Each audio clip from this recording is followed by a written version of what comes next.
Sounding exquisite.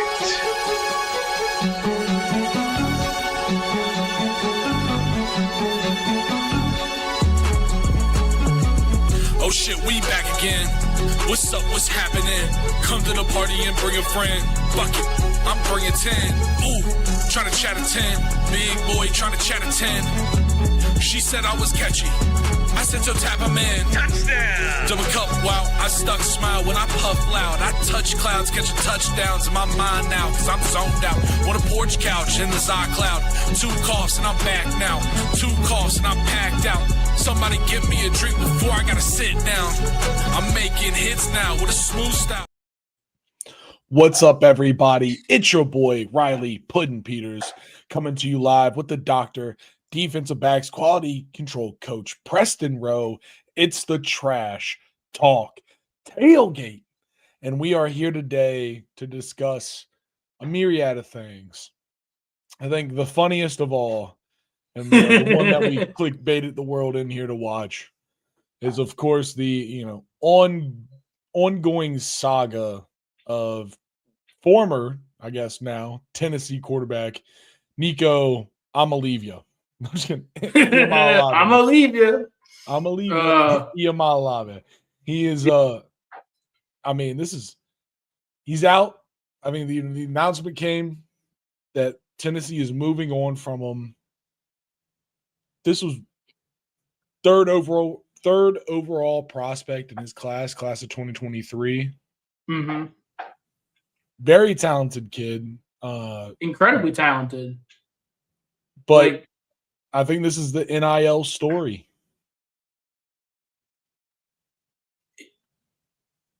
I just want to give huge props to Tennessee head coach Josh Heupel for putting his foot down and being like, no.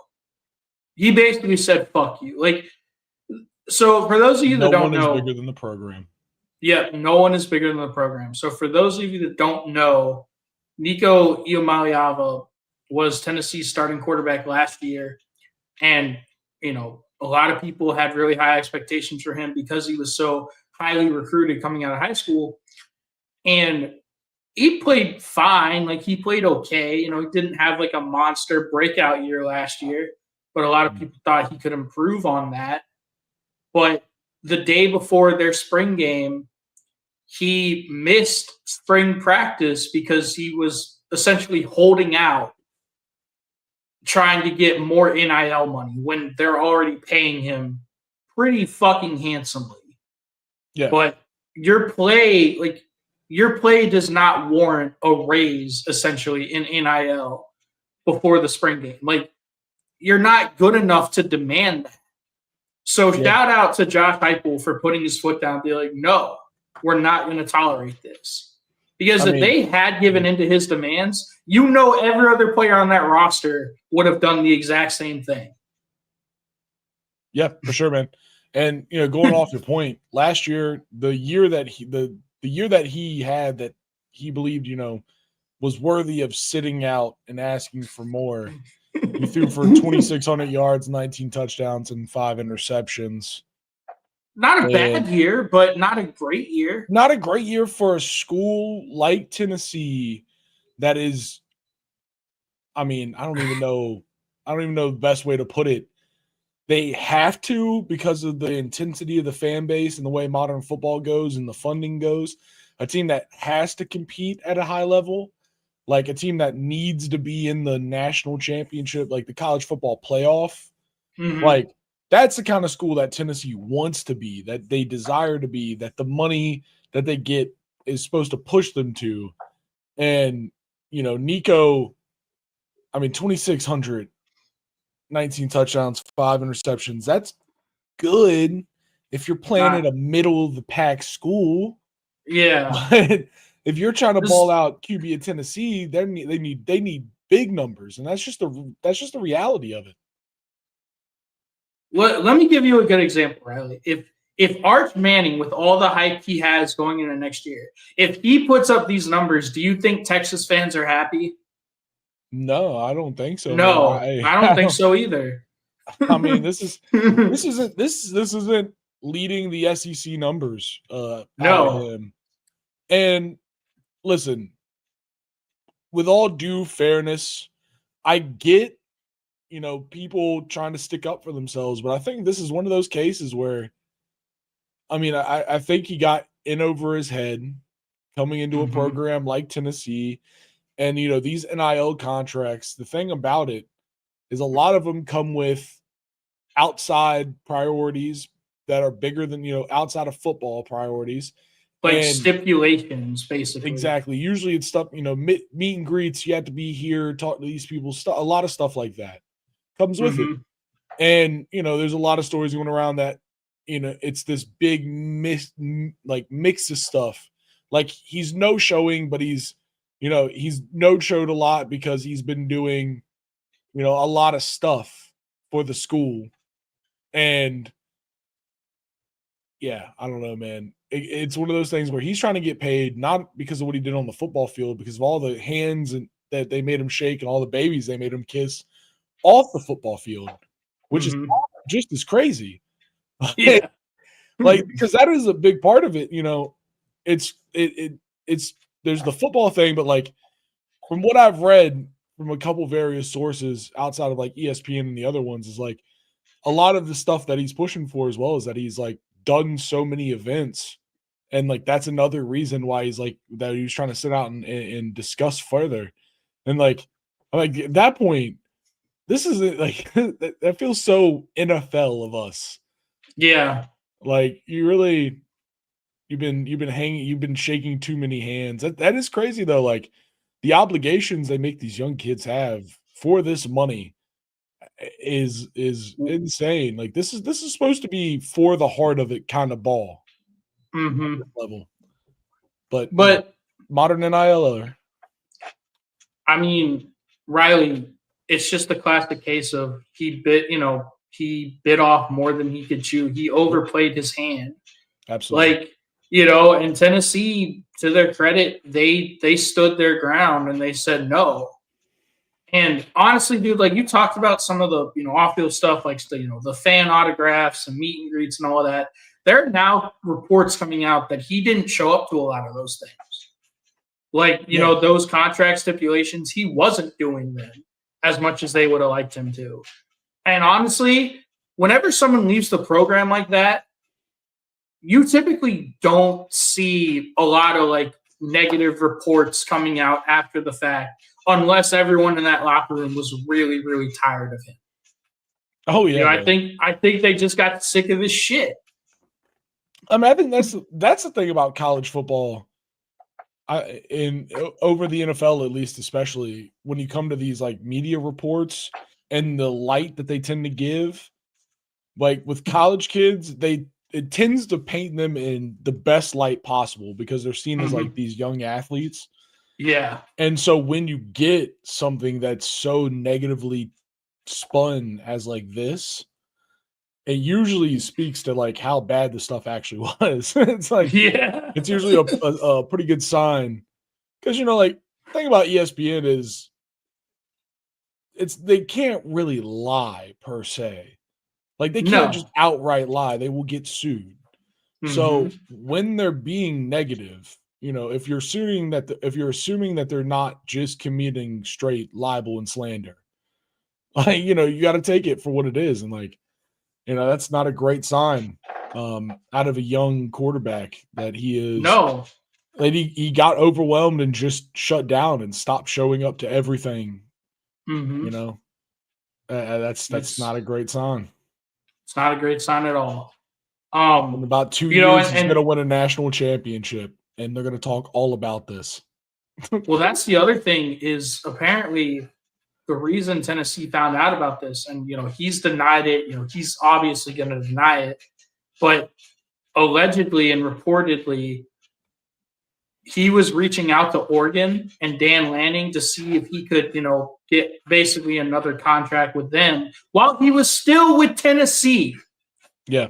And Dan Lanning said, no, we don't want anything. We don't want any part of that. So he reached out to Josh Heupel and he told Josh Heupel about it. Dan Lanning has, obviously declined to comment on it. He's not going to comment on that. But Yeah. It's reported that that's what happened. So good for Dan Lanning in that situation as well.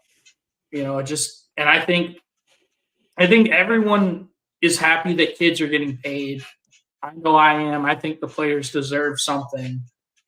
But I think just when you're openly being hostile and holding out the day before your spring game because you want more NIL money, that's when I'm like, come on, man. Like, this isn't the college football that I grew up loving. You know what I mean? Like, yeah, man. And it's the new conversation that we have with all the money. Money is the root of all evil. That is the classic adage. There's a reason why it's an adage, and it's so popular. Yep. And the reality is, talent is plenty in the football world. Mm-hmm. Nico Iamaleava did not make himself undeniable. No. As Thanos would say, he was not inevitable. And that's the thing is, if you're not going to be undeniable, if that's not the level of talent you're going to bring, you have to do everything to compete. Like, that's what they say is, it's like, it's talent and it's hard work. Those are the two paths they always talk about, right? Mm-hmm. And, as much as they go hand in hand, as much as they're also not the same thing beside each other, And Nico Iamaleava had a good amount of talent, but not enough. And his hard work just didn't take over when it needed to push him to that next level. Yeah. And, he's going to have to reset. And who knows where, that's the other thing in this conversation is who knows where he goes. We're so late. What? If you were a coach knowing this story, like, and the fact that it was made public makes him look really bad, but if you don't want it to be public, then don't pull a stunt like that on the University of Tennessee right before their spring. Yeah, for sure. But if you were a head coach knowing that he does have talent and he does have potential, would you want to bring him into your locker room? I think there's a line, all right? Middle of the pack organizations in college. I'm talking University of Virginia or, someone on that Maryland, someone on that level. Absolutely. I think that's where he's going to end up. I have a feeling he's going to end up somewhere in that mid-pack, some school. Because, listen, like I said, I mean, I think I even said that exact thing as we were talking about his stats. For a mid-pack team that's trying to play, 2,600 yards, 19 touchdowns, and 5 interceptions is decent numbers. Like, for a team that's just trying to play, that's decent numbers. Yeah. So he's an asset for a middle of the pack team. Yeah. And that's where it's going to be, like, that's where he's going to find himself, is some team with a coach that's like, I mean, I see it all, but we need somebody. And that's not the best case scenario for anyone. No. An organization that's going to need you that bad is probably not going to be the best case for you to go in. Maybe it is. Maybe he turns his whole life around and he balls out at the next place he goes, and we talk about him like I made a joke about a minute ago. In 2 years, he wins a national championship, and we talk all about the heartbreak he suffered and like all the lessons he learned being a dickhead in Tennessee and turning his life around. Yeah. But barring that, he's probably mid-major, and he's going to play a few years, and he's going to be aight. And he might bounce around because NIL and the transfer portal make it that way. I bet you he plays a different school every year. Plays for I can see that. Who knows? I agree, Riley. Like, if you're a school like that, I feel like if you're that desperate to bring someone like him in, you're kind of fucked anyway. Because, like, I'm going to say this as a football coach, like, as a legit football coach. It's not coaching. It's not the talent. The most important thing for your football program is the locker room. is it's your culture. Yeah. It's how your players feel about one another. It's how they bond with one another. And from all accounts that are coming out, it sounds like he wasn't very well liked in that locker room. It sounds like it was starting to turn toxic. Yeah. So do you want to bring that into your locker room? I think the toxic thing, and I think this goes back to the culture of a school like Tennessee. Tennessee wants to, has to be a winner. That's the culture that program has. And when you have that culture and you're not doing that, that tends to drive. I mean, you're going to need big talent, which usually comes with big personalities. And if you're losing with big personalities, you get a toxic environment. So I think at some mid-major school where he's the dog, he'll be just fine. And as I say that, I do want to talk about the comment from Super Lee. And he was making, I think, was it $4 million in an IL? $4 million. Yeah. And he's gonna be lucky to get a Bojangles free meal every couple days. And most gonna be able to take him. Talk about biting the hand that feeds you. Yeah, dude, it's a bad scenario. Another school I think could take him, USC. Is this not a Lincoln Riley? I have been seeing that USC might be in play for him, and it's just like that's a match made in hell right there, is it not? I mean, it depends who you are. I think it's a match made in heaven. I can't wait to talk about it. My official petition, Nico Iamaleava, go meet Lincoln Riley. You guys will work well. Yeah, you will. That's a crazy thought. Wow, that's a crazy thought. Look at him. He's priority shipping. He is priority shipping. Who wants him? Who wants him? Where's he going to go? Wouldn't it be funny if Dan stepped up and picked him up? No, he's not going to do that. There's no way. I know, but wouldn't it be funny? That would be funny. But I'd also look sideways at Dan Lanning if that happened. Like, I have mad respect for Dan Lanning because do you know how many, coaches, go behind other coaches' backs to try and poach players and tamper with players? I mean, so the fact that the player was doing it to the coach and the other coach was like, nah, fuck you. I'm telling the coach that this is happening because we don't fucking want you anyway. I have mad respect for Dan Lanning and mad respect for Josh Heupel for putting his foot down, being like, this will not be tolerated. No one's bigger than the team. I love that. That's a great attitude. That's the kind of attitude that makes you want to run through the wall for your coach. Exactly. We talk about it with Dan Campbell, and, Heupel is really showing it right here. That's how you win a locker room, man. That's how you win a locker room. It is. It 100%. All right. Well, with that being said, now moving on. We're going to talk about our next group topic, and that's going to be the 2025 NFL Draft, and most specifically, a handful of prospects from the 2025 NFL Draft. Yeah. I mean, I've got a handful of bubs, Big Puddin's bub selection. Yes. So I guess let's start with that. Now, Riley, who is your favorite bub in this draft class? Just out of curiosity. Or do you not?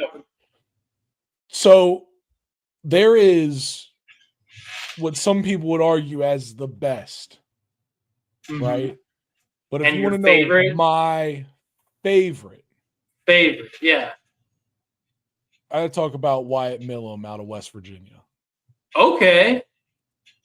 Now, this guy, I forgot about him. We were talking about offensive linemen earlier, and I forgot about this guy because he is being billed in the offensive guard spot in this draft. Yeah. But as you can see from this tape, this is from last season, not this past season, but last season before it, where he was the left tackle. Is he playing? Yeah, he's playing tackle. Yes. And so I think that fact alone right there shows you, at least if you know anything about Big Puddin' in the bub selection, that kind of versatility is something that I look at as that's such a powerful skill as you go through the layers of football.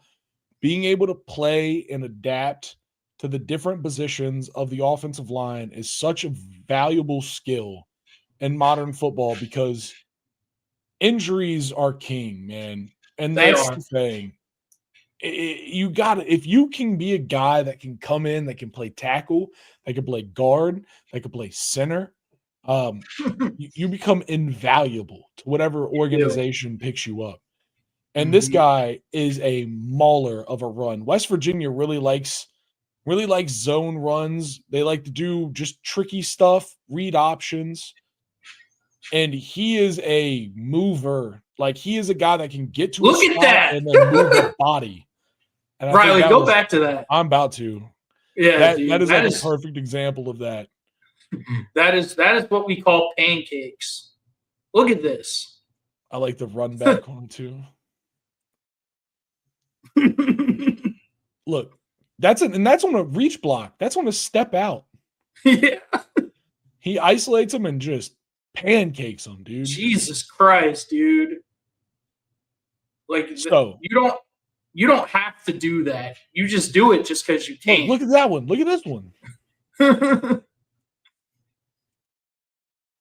This one right here. Watch him. 7'4". 74. Look at that. Damn. Look at that. Now watch your full speed. Once you get the context, watch your full speed. Wow. It's impressive. This guy's dirty, man. I think he will be a very, very valuable asset to a team in the next level. Oh, here we go. This is what I love. This is what I love right here from our man Orca brother. Honest question: why is it hard for a lineman to be able to play multiple positions? Now, this is a question that I love. Thank you, Shamar, Orca brother. Appreciate it. That's awesome. The challenge is the mentality of offensive line, and what I mean that, like, I don't mean that like your mindset. I mean like the mental game that you have to play as an offensive lineman. Every position has its own set of skills, not just physically, but mentally. Tackles, you have to be able to read a defensive end and gauge how deep the defense is going to try to pressure you, whether they're going to try to go outside your outside shoulder, or they're going to try to crash inside. That's the kind of stuff you need to read. You need to be able to read, outside blitzes. That's your main set of mental skills. For a guard, you need to be able to read linebackers. You need to be able to read the defensive lineman that's in front of your face. Is he going to do, is he putting weird pressure on his body that he looks like he's going to stunt? All that kind of stuff. Each position has just these different mental as much as physical like traits that you have to adapt. And it's in that you really kind of get the challenge of playing multiple. Also, learning the playbook from more than one position is crazy. It is. And every position is different. On every single play, you do something different. Sure, sometimes it's just flipped. And like all you got to do is in your mind flip it. But for the most part, like if you're going from tackle to guard, you are doing something entirely different on almost every single play. Yep. And so that's really the challenge, is that each side of the ball and then each different position, whether it be a tackle, a guard, or a center, it's all just a little bit different. So while you're doing the same kind of physical things, you just have to learn a brand new position, which is always a challenge. Well, Riley, the other thing, I want to point this out because I think you did a great job describing that. The other thing that I'd want to point out, though, is it's not just learning like a different, playbook, like a different, you do different things for different plays. It's all defense dependent as well. Yeah. Like you have to look at a front. You have to know what to do against, an odd front, an even front, and then it's also about processing. Like, okay, if this guy does stunt, I need to be able to process that information and then be able to adjust on the fly. But that's more so for just offensive line as a whole. But like a guard needs to do certain things in certain situations. A tackle needs to do certain things in certain situations. And even a center, like it's all of that information plus everything that you just said. Yeah. So with that in mind, and I think a center switching from any position to center is also kind of crazy because there's actually a significant physical difference at the center because your stance goes from being offset towards whatever side you're on. So if you're on the left side, you tend to like set your body off towards the left with your left foot back. If you're on the Yep. right side, you tend to have your right foot back. When you're at Mhm. center, you always pick one foot, tends to be like a dominant foot back. But you gotta play balanced. You're never gonna play left or right. You're always Yeah. you have to play more balanced. So a lot of guys, I see a lot of guys that switch from other positions to center. That ends up being a problem for them is that they can't maintain the proper straight balance that they need at center. And they the end up- base, you know. yeah, the even base and body, because if your shoulders get turned or your feet get turned at center, you're creating a hole that someone on the defense can exploit. I mean, as a center, your priority, like you are responsible for the A gaps. Yeah. As you know, Riley, the best way to get pressure and disrupt an offensive play is get pressure through the A gaps. Like, Yeah. because that's the quickest way to the quarterback, and that's typically the quickest way to the running back is through the A gaps. Absolutely. So if you can't protect the interior, you're fucked. Yeah, man. And so yeah, that's really it, man. There's just these little differences, these nuances. You have to learn a playbook inside and out to not only execute the playbook, but be able to change it, be able to identify problems with the different plays, and then react to changes as they come. Mhm. And that's what's challenging. It's a lot of information to process for most guys. Yeah. Especially And the like, position that takes the most brain damage on the field. Yeah. And plus, but like you said, Riley, offensive linemen, they're always banged up. There's never a fully 100% healthy offensive lineman or defensive lineman in football. Yeah. So if you get banged up, it is an invaluable skill to be able to move to different positions. Yeah.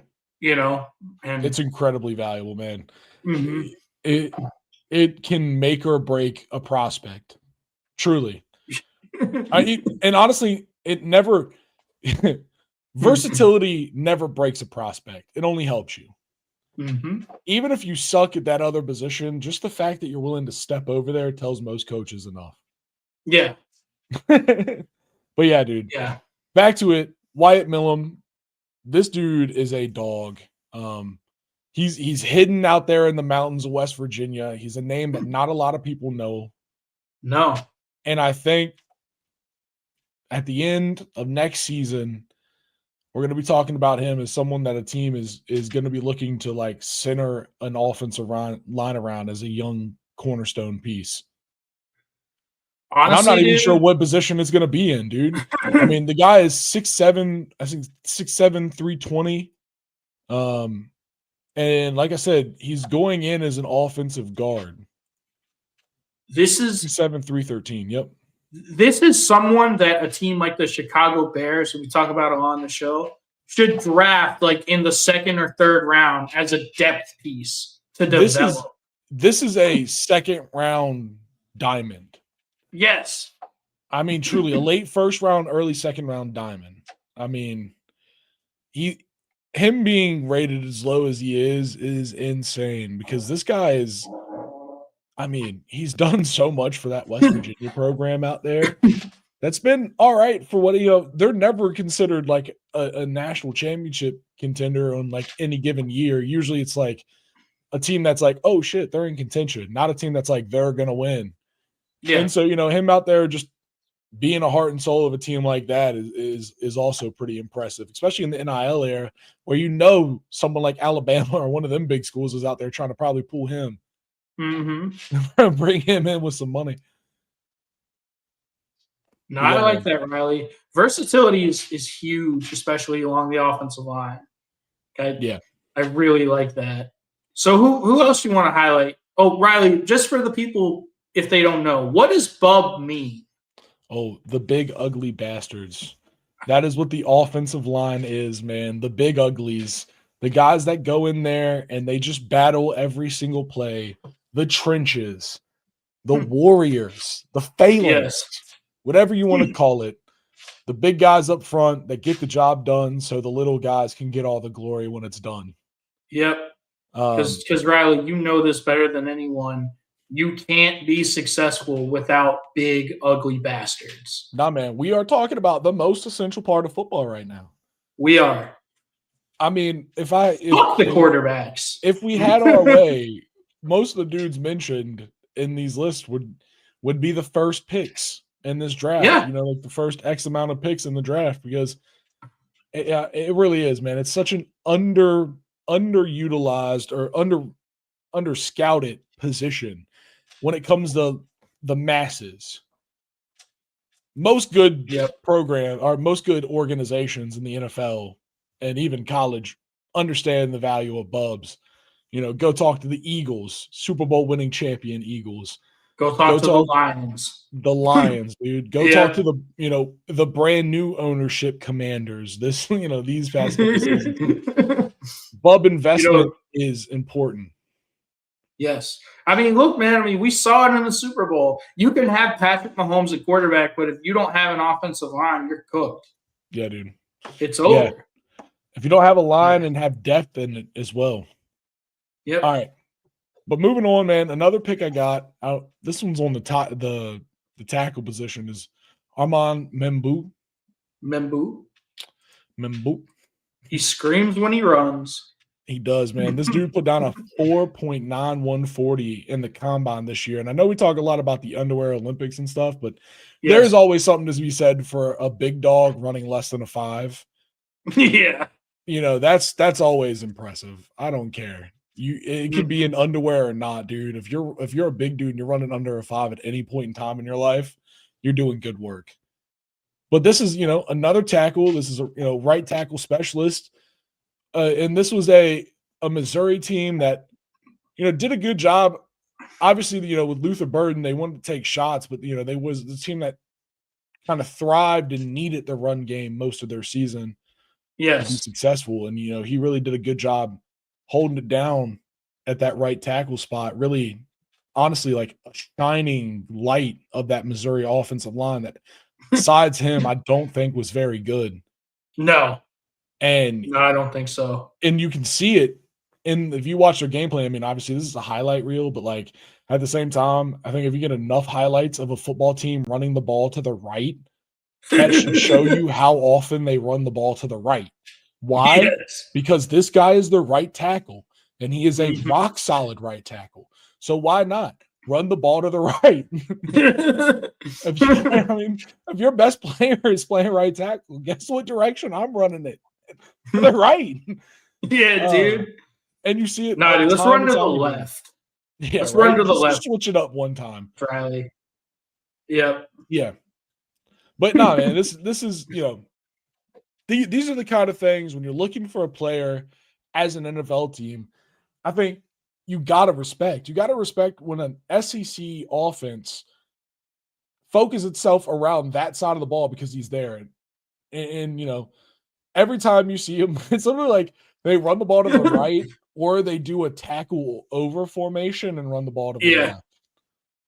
It's insane. It really is just run the ball to the right, run the ball to the right.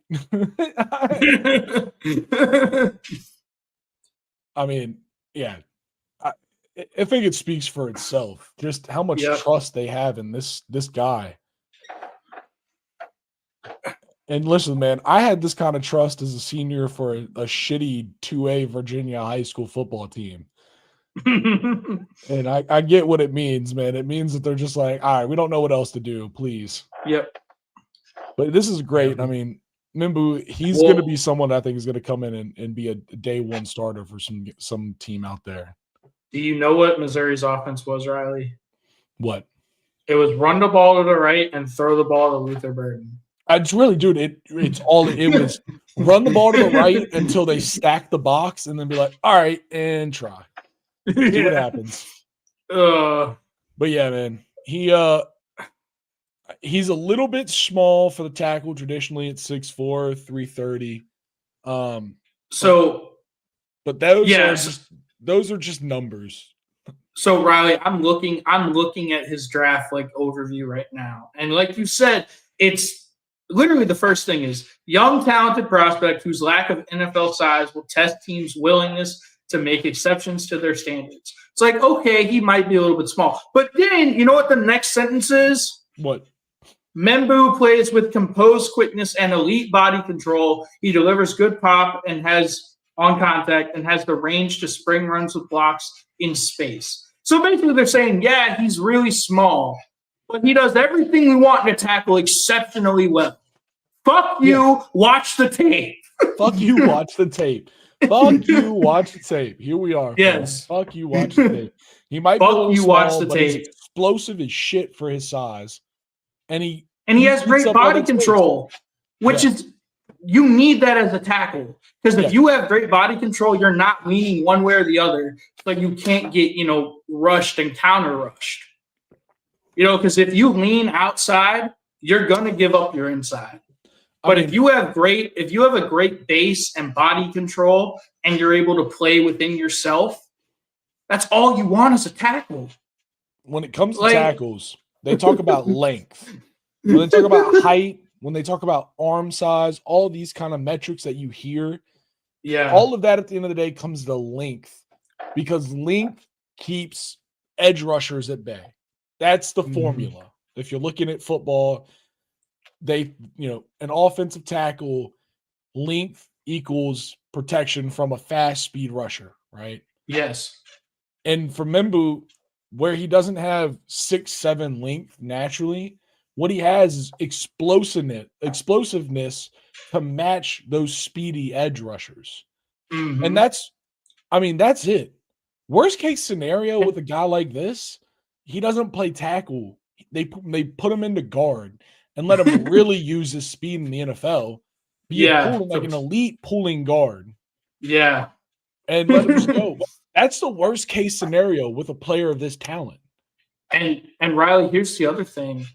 Whenever you have an athlete, especially a tackle that's that explosive, your one concern is, does he play out of control? Yeah. But he plays control. Oh, he plays, incredibly controlled. I don't get it, dude. Like, what do these scouts see? They're like, yeah, I know, but he's small. He's small. It's just like Joe Burrow, man. Like dude, did you know that Joe Burrow can't play quarterback in the NFL because he has two small hands? Oh, dude, are you saying that's why the Bengals have been so bad the past couple of years? Is his small hands? Yeah, dude. All Joe Burrow's small hands. Yeah, dude. Damn. Small hands, Joe Burrow. Yeah, but it's also like he's too small at 6'4". Go eat one. 6'4". There's certain sizes, like at a certain point, like you start getting negative regression with your size, and like 6'4" is in that body range where it really doesn't, like, you have to be crazy bigger than someone that's 6'4", 330 to like bully them. There's like from 6 foot to like 6'6". I think it's like it's this muddle of like, there's not really much of a difference when it comes to moving mass. If you're like 6 foot over and you're 300 plus pounds, everyone is about the same amount to move at that point. It really is. It's just a leverage thing in that case.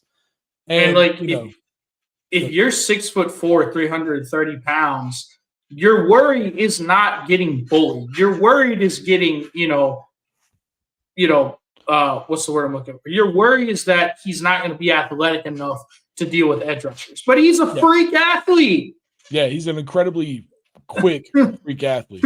Yes. Honestly, I was just saying that because like we talked, like, this dude's one of the most explosive tackles in this draft.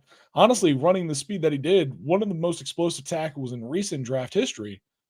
If you just go off of the combine numbers, which you talk about a lot, is the underwear Olympic numbers, and those are just, they are what they are. But for an offensive lineman, I always say the speed ones, they do say something, because the big boys moving at any point in time does mean something. A wide receiver can run a 4.2, whatever. You put pads on, they get slower quick. Offensive linemen, there's not much more weight that you can add to really change how fast they move.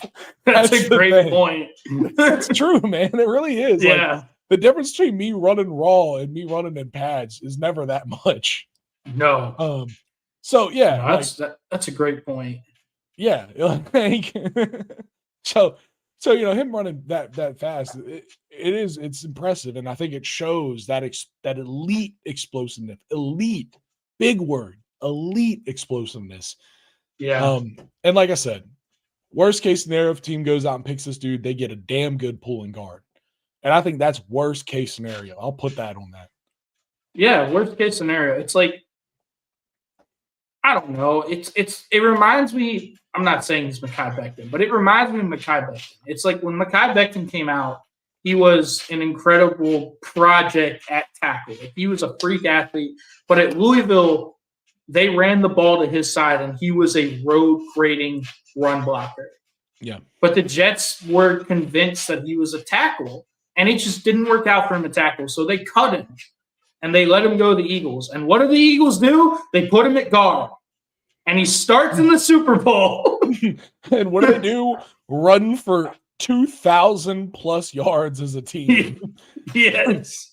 Like, it's insane, dude. It's insane. It is insane. Yeah. It's like at a certain point, because it's like, I don't know, just reading that draft overview, it's like, yeah, he's small, but he does all of these other things really, really well, but we can't draft him because he's small. It's like, do you fucking hear yourself? Fuck you, watch the tape. Watch the tape, dude. It really is, man. It blows my mind when you see people talk about a guy like this. And it's just same, you know what? Listen, we're not necessarily going to talk about him like this in this live stream, but everyone's talking about it with Will Campbell, who is, in my mind, one of the most solid players in this draft as an offensive lineman, just because he's been through hell. Yes. And playing for LSU, like you face a barrage of NFL caliber edges and interior defensive linemen and linebackers and corners, all of it. You face NFL talent every single game, essentially every week, every in-conference game for a fact. Mm-hmm. And so, Will Campbell, that's another one. Like, they talk about his small arms. Dude, go watch his tape and tell me that his small arms kept him from blocking NFL caliber edges every week. Like, Michael Williams, Shamar Stewart, Jahad Campbell at Alabama. Like, just all these dudes that are going to go in the first round. He blocked all of them. Yeah. But no, we can't draft him out. He is too small of arms. Like, his arms are too small, man. That's another Will Campbell. I mean, yeah, dude. It's insane. All right. Back to the list. And my last offensive lineman for this one is going to be Josh Simmons out of Ohio State. Yep. This is Ryan Day's preferred big man of choice. And this dude is, just another monster. Yeah, he is. Ohio State was such an explosive offense, especially in the playoffs. Maybe during the season, okay, maybe let's talk about it different. But I'm pretty sure that they were only using 6 plays from their playbook. Yeah, they lost to Michigan, and they were like, okay, fuck this. We're gonna go supernova now. Dude, they lost to Michigan like I lose the teams in Madden, where I lost because I was like pissed off and trying to use 3 plays. And I was just pissed off that they weren't working, so I just kept using them. That's how I lost to you in Madden the last time we played. Right? You just keep being like, kept on trying to use the fucking running back screen. But yeah, like besides that though, this team very consistent in the running in the pass game, and this is our Josh Simmons is one of the principal reasons. He is the cornerstone of their offensive line. Yeah. One of their most important pieces, are almost unarguably one of their leaders. Yeah. And what? Riley, do you know how we know that? How do we know? Because he got hurt in October. Like, he suffered a season-ending knee injury, and their offense went to shit because of it. Yeah. Like, that's one of the reasons they didn't look that great in the back half of the year before the playoffs started, because they couldn't really run the ball as effectively. They weren't as explosive. Yeah. And it's all because they lost their starting left tackle. Yeah, man. That shows you how important he was. Dude, it really does, man. Especially for a team that's so talented like Ohio State.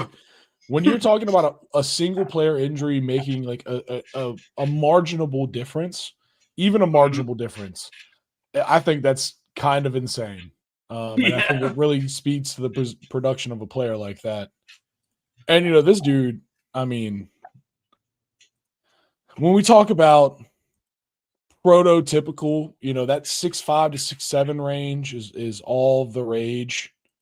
And this guy, he's right in there, the 6'5", the 310, Yeah. long arms, incredibly long arms. I mean, this guy, he plays like you want a tackle to play. He can defend, or he can go out and he can bulldoze in the run game. He's got great anchoring in the pass game. And Yes. Ohio State's another one of those teams in the Big Ten. They face a lot of elite pass rushers. This guy played some high quality edge rushers and did a solid job. I mean, here's the highlight right here. This is the other. Oh, where was it? Where was it all? It's all the way. It was just this one here at the end.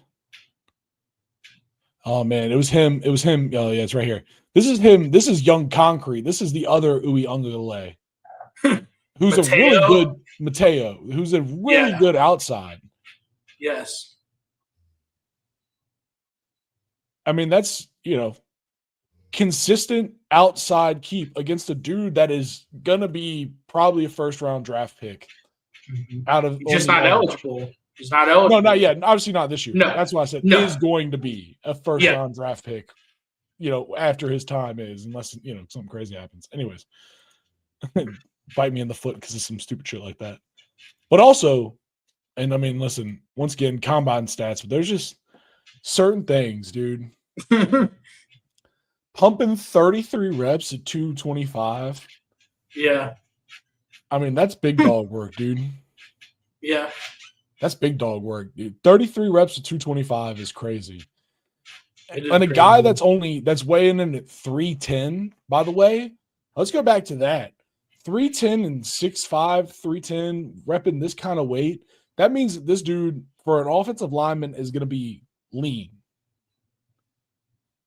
I mean, that's the kind of stuff that you have. That's the body build that you have to be an elite, kick your foot back, don't let anyone beat you anywhere kind of left tackle. Mm-hmm.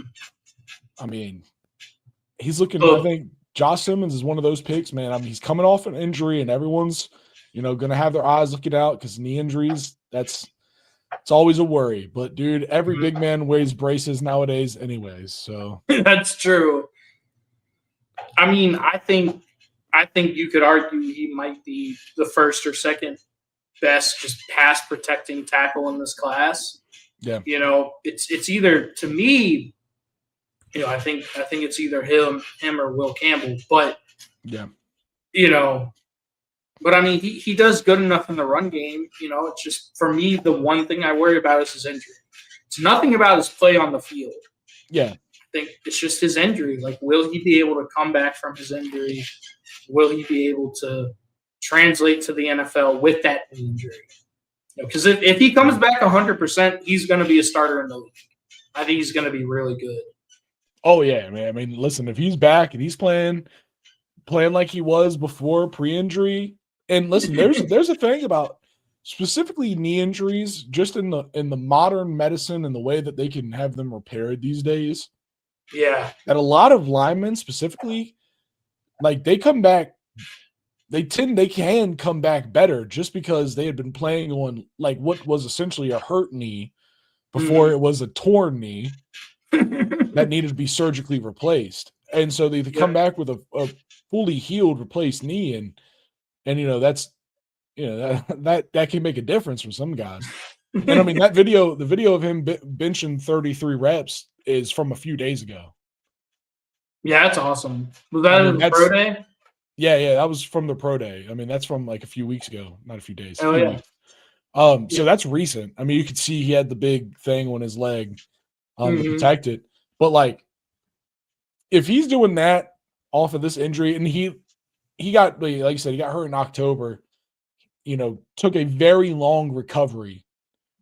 Didn't risk it, didn't force it, did the right stuff. I mean, you hope for a player like that. Those are all the good signs. And you hope he's going to bounce back. But I think, like you said, if he does, this is a top rookie offensive lineman for sure, man. I think he is going to fall because of the injury. I mean, I would love for him to fall down to like 28th. Yeah. I know you'd be so happy with that. I'd love to take Wyatt Malone. That's the reason why I got really big on him recently, is because I think he's available. Yeah, he'll be available. I think Josh Simmons might be available down there. He might be. There's a lot of teams that need offensive linemen. You hope that they go out there and get them, but no one's going to. No one's going to, dude. Then they're going to bitch about how they have no protection and blame the quarterback. But I think this is an exceptionally good draft for linemen. What are you talking about, Riley? The quarterback sucks, so obviously that means it's a shitty draft. This is one of that you know what, Preston, that's such a good point. That's another thing that's been pissing me off about this draft.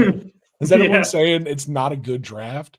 And it pisses me off because this is one of the best, especially O-line drafts in a while, dude.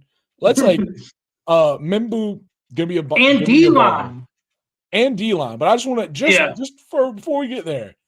Membu, I mean, we talked about him. Kelvin Banks, we got a video that's going to come out of him.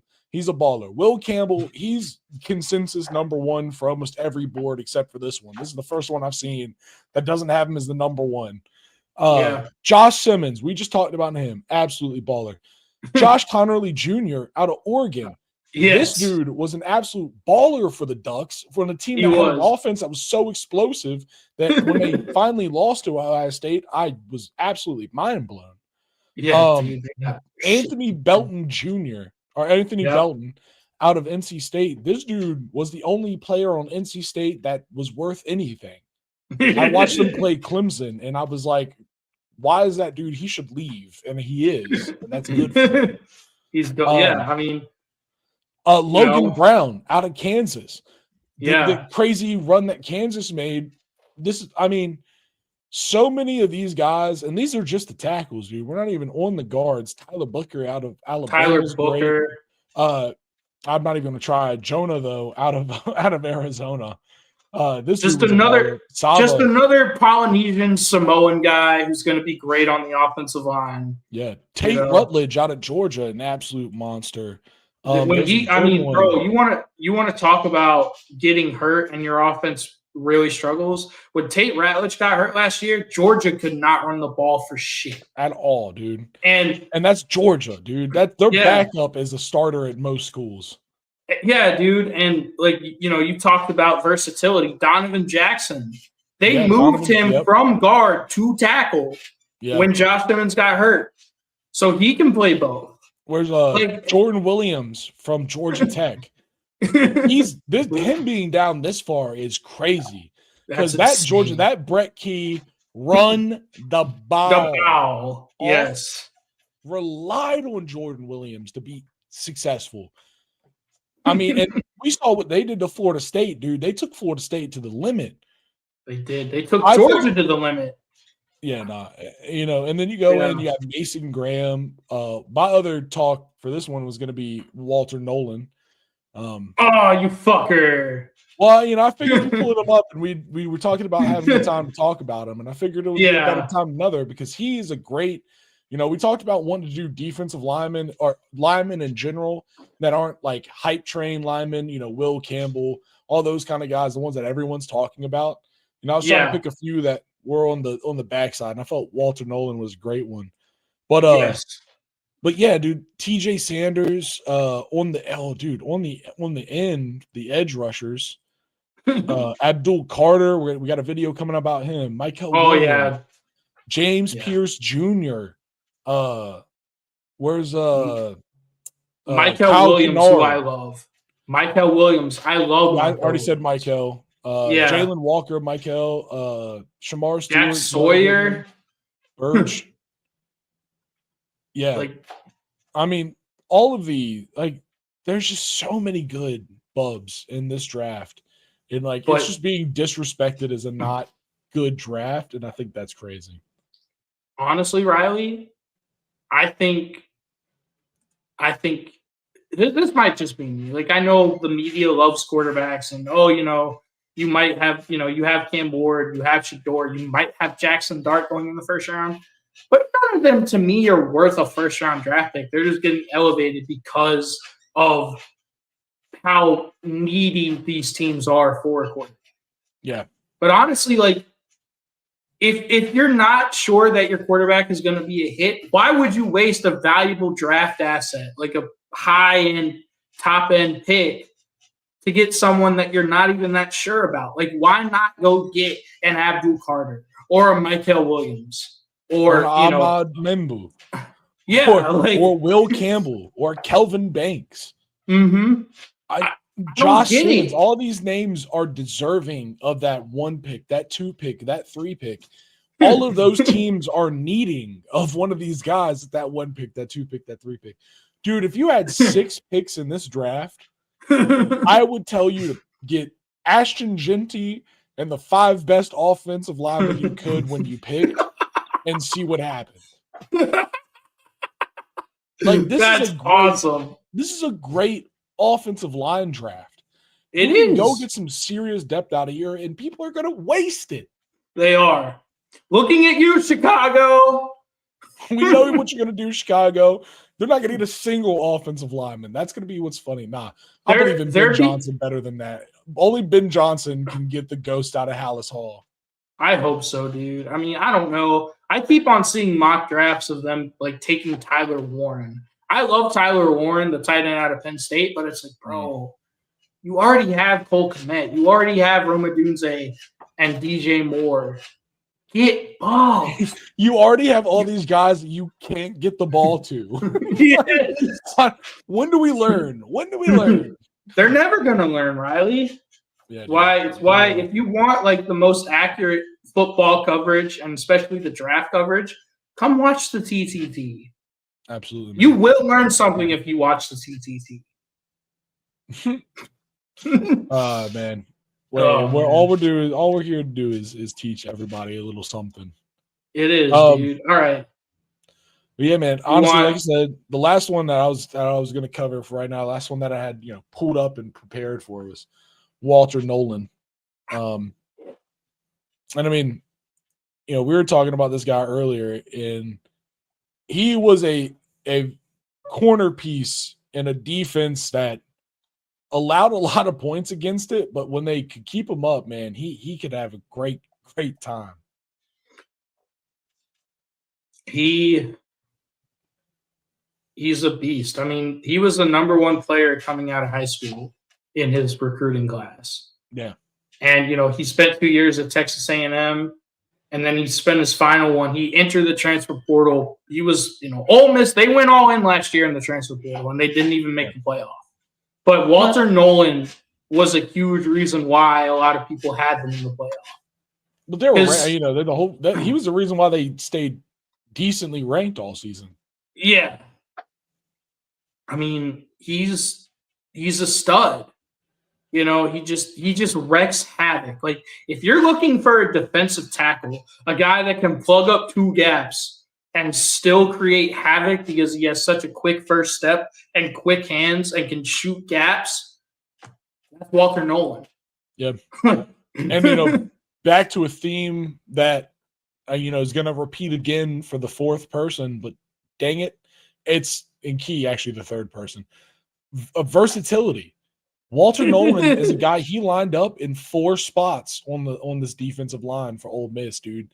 He played both interior positions and both edges. Mm-hmm. That being the weak side and the strong side, respectively. You could see him at any spot on either side of the line, and he would dominate no matter what. And that's another thing, especially in the NFL when it comes to defensive linemen. Versatility is king for NFL defensive linemen.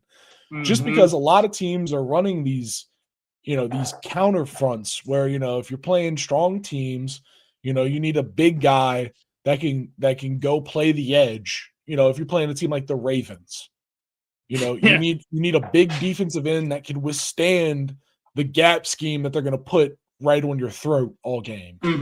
And at the same time, if you're playing a team that's going to throw the ball a lot, you need to have an interior defensive lineman that can not only withstand the rush, but can also pass rush. Or, can withstand run blocking and stop the rush, and someone that can also go after the quarterback. And I think Walter Nolan provides all of that in a very unique package. I agree. So, Riley, you talked about versatility. I kind of want to get a little bit more in depth in that. You talked about both tackle spots. So, because typically in a forefront, you have the 3 technique and the 1 technique. And a lot of people just see them as defensive tackles, like, they do the same thing. No. Yeah. A 1 technique is a dude that's going to take up 2 gaps. He is like a Vita Vea type. Yeah. Like just a guy that's just going to take up 2 gaps and you're not going to run the ball on it. But a 3 technique is, shout out to my guy. He's like a Kobe Turner type or an Aaron Donald type, where you have to have a quick first step because it is your job. You are the pass rusher. Like the 1 technique takes up 2 blockers. So the 3 technique has a 1-on-1. Does that make sense? Absolutely. Yeah. And it's more of a pass rushing type role. So if you can do both of those, it's just another reason why I love this kid so much. Walter Nolan is a stud. I think he's clearly the second best defensive tackle in this class because I really like Mason Graham, but I don't think Mason Graham is as versatile as Walter Nolan. I was actually going to make that point. I think that was my next point I was going to make is, Mason Graham, I think Mason Graham is going to be one of the next great bowling balls. Yeah.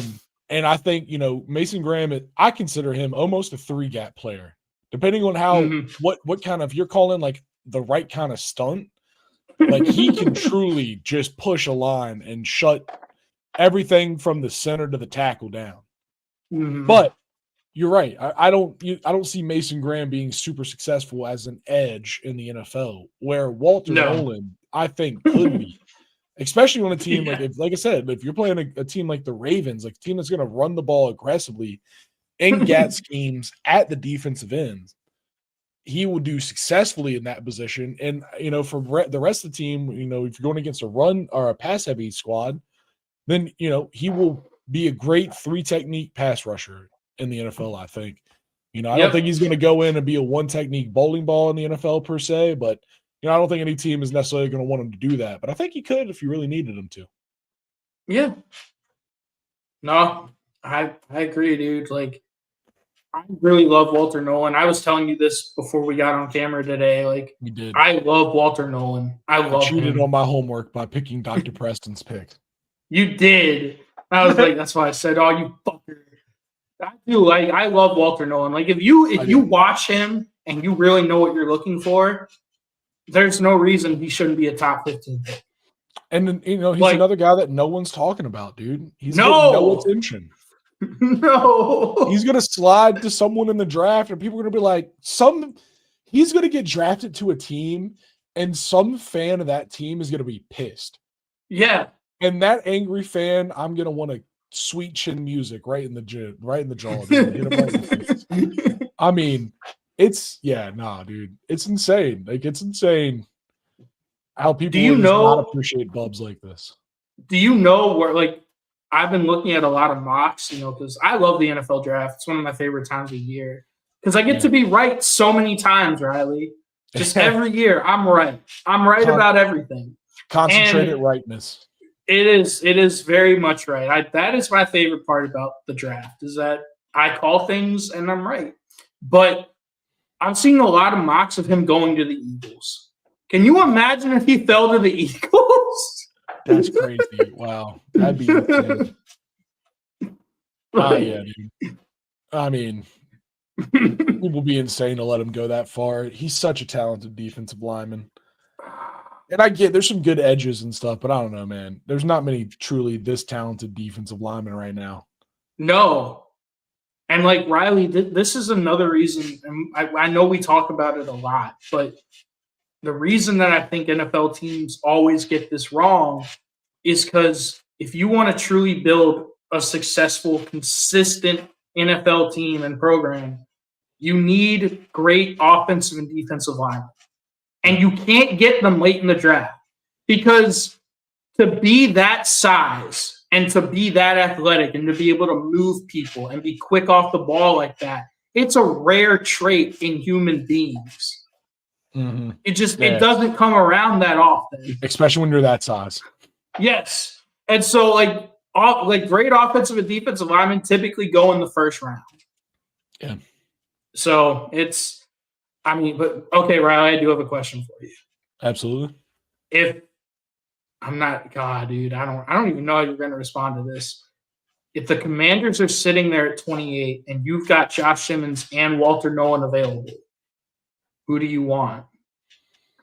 I think Josh Simmons. I think our offensive line is a bigger question mark than our defensive line. Even with losing Jonathan Allen, like our defensive line last year, pretty mishmash because if you remember, Jonathan Allen did miss most of last season with an injury. He did, yeah. We were relatively productive with the mishmash squad that we put together, and that whole squad is still there. And we've got some more. So I think we just need offensive linemen. I think our first round pick should be an offensive lineman. Maybe Tyler Warren, if he's there. I don't think he's going to be. There's no way he's going to be. But he's like one of the only skill players because we got a lot of good skill talent. We don't have a great tight. I mean, we have Zach Ertz. Zach Ertz is just old. Yeah. And after Zach Ertz, it kind of goes downhill pretty quick on a tight end game. A lot of blocking tight ends. Let's just say that. Yes. A lot of lunch pail guys. A lot of guys that show up and, just do the work, do the hard work, get grinding. Mm-hmm. But nah, reality, I think tackle and guard are our sketchiest positions. And with that tackle, we have some competition. Obviously, we got out and we secured our left side for, at least a couple years with Laramie Tunsil. Yeah. And on the right side, now we have a competition between Andrew Riley and a second year Brandon Coleman. So I'm excited for that. But, someone like Simmons is on the board. I want to take him. Maybe not even Simmons. And like someone that with a little bit more versatility is honestly someone I would look for. And, that's just on jaw. Trying to make sure you can get people that switch around a lot. Yeah, no, I agree. I don't know, man. I think you're right. Like offensive linemen are so hard to come by, and so are defensive linemen. But they are. I think y'all's need is definitely. You're asking a commander specific question, and when it's commander specific, I think the bigger question mark, in my opinion and observation, is our offensive line. So But there's so many other teams that will probably pass on Walter Nolan that shouldn't. No. That shouldn't have at all. But they're going to do it anyways. And they're going to be sad. I mean, I don't know, man. You know how as a fan base, how you won't be sad? Invest in your bubs. Invest in your bubs. And you know how you do that? You hashtag hire the TTT. I guarantee you we're going to draft bubs. Fuck the quarterback. Yeah, dude. And fuck all your bullshit measurements. Fuck you, watch the tape. Fuck you, watch the tape. I asked them this live stream, folks. The moral is, fuck you, go watch the tape. That's why we made sure to include tape with all of the people that we talked about today. Just so we could show that this is bigger than numbers on a paper and people moving in underwear. Yeah, dude. It is a 11-man game on each side of the ball.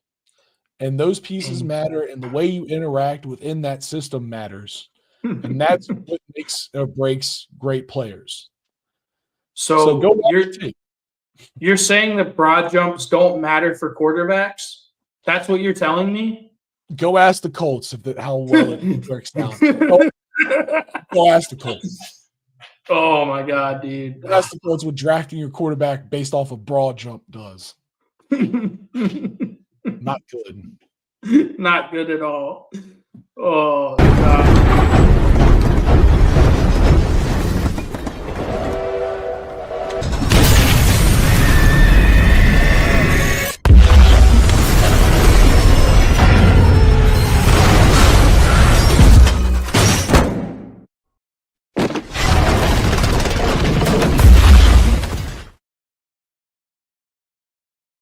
That animation is just how I feel about this time of year, just entirely.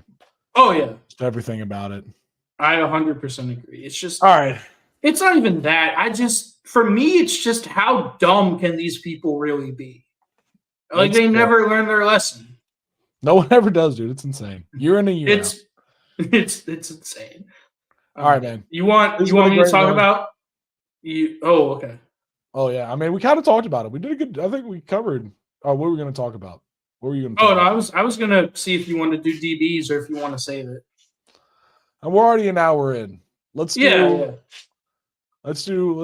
We got one more before we get to the day itself. One more TTT live stream. That's fair. Yeah. And so I think if you tune in next week. And also, by the way, we are going to be having a lot of, we're not just going to be covering the draft here. We're going to be having shorts coming out for all the top prospects. Me and Riley, did some of those today. You'll be seeing those in, probably the next day or two. If you guys have a prospect that you want us to talk about, let us know. Let us know, man. Comment on something, send us a message. Hey, let us know. Someone you want us to break down, we'll do it.